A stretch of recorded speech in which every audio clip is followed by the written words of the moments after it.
नमस्ते मैनेजर साहब। अरे नमस्ते मंगल जी, नमस्ते। और मैनेजर साहब, क्या चल रहा है आपके बैंक प्राइवेटाइजेशन के? अरे मंगल जी, इसमें हम क्या बता सकते हैं, ये तो गवर्नमेंट का कार्य है, वही देखेंगी। अरे मैनेजर साहब, ये नए स्टाफ आए हैं क्या? अरे हाँ मंगल जी, ये हमारे नए स्टाफ आए हैं।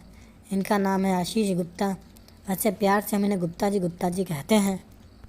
अरे sir, my name is Mangal Singh, nice to meet you. अरे सर, हमें भी आपसे मिलकर खुशी हुई।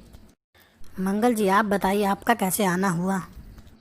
अरे मैनेजर साहब, मेरे बेटे को एक नया भूत सवार हुआ है। इंजीनियरिंग छोड़ के अब कविता कहानियाँ लिखना शुरू कर रहा है। अरे ये तो अच्छी बात है, हमारे गुप्ता जी भी कविताएं लिखते हैं। इसमें कौन सी अच्छी बात है? कविता कहानियाँ लिखने से पेट नहीं भरता। गुप्ता जी को भी बैंक की नौकरी करनी पड़ती है, तब जाके उनका पेट पलता है।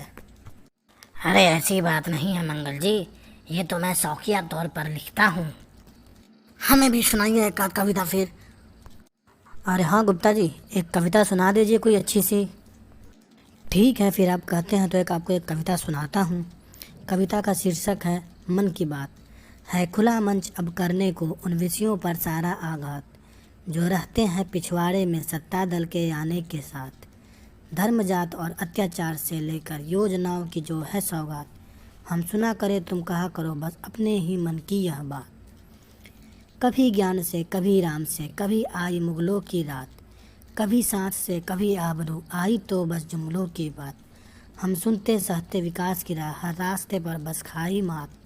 बुद्धिजीवी से पत्रकार तक सबने दिखाई अपनी औकात।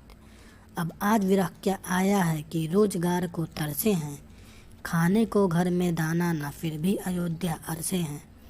जाने केसरिया रंग ये कैसा 70 साल गिनवाया है, 2 दिन का हमको चैन नहीं वर्षों का सपना दिखलाया है। गुप्ता जी, ये क्या बकवास है? अरे क्यों, क्या हुआ मंगल जी? राम हमारी आस्था है, राम हमारे विश्वास है। आप अयोध्या को कैसे बीच में ला सकते हैं? राम हमारे भी भगवान हैं, और यह तो मैंने आपके कहने पर ही कविता कही है। और यहाँ अयोध्या का मतलब अयोध्या की राजनीति से है मंगल जी, राम भगवान से नहीं।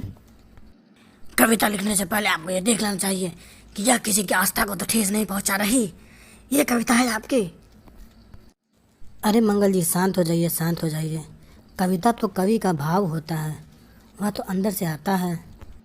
मैनेजर साहब, अंदर से आता है तो इस बात का ध्यान रखा जाए कि दूसरे की भावनाओं को ठेस ना पहुंचे। इस तरह की कविता नहीं लिखी जाती।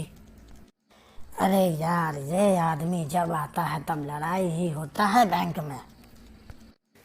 अरे क्या बात हो गई मंगल जी, क्यों गुस्सा खाए हुए हो? अरे विक्की बाबू, आप तो इस लफड़े से दूर ही रहिए, अभी मेरा दिमाग बहुत गर्म है।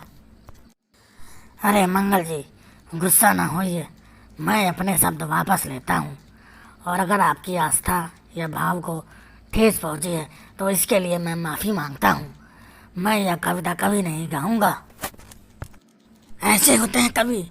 अपने बेटे को तो मैं कविता और कहानी लिखने नहीं दूंगा, उसे तो इंजीनियरिंग ही करना पड़ेगा। शांत हो जाइए मंगल जी, शांत हो जाइए। आपको पता है कुछ यहाँ क्या हो रहा था? नहीं। तो हटिए, मुझे जाने दीजिए यहाँ से। अरे मैनेजर साहब, ऐसी क्या बात हो गई कि मंगल जी इतने गुस्सा हो गए? इतना गुस्सा तो मैंने आज तक नहीं देखा इन्हें। अरे विक्की बाबू कुछ नहीं, एक कविता सुनाने को कहा था, गुप्ता जी ने एक कविता सुना दिया, उसी पर इतने चिढ़ गए। कौन सी कविता थी, जरा हमें भी सुनाइए। नहीं नहीं विक्की बाबू, अब ये कविता नहीं सुनाऊंगा। ये कविता आस्था और भाव से जुड़ी हुई है। अब तो मैं आपको किसी दिन कोई और कविता सुनाऊंगा। ये कविता अब किसी को नहीं सुनाऊंगा।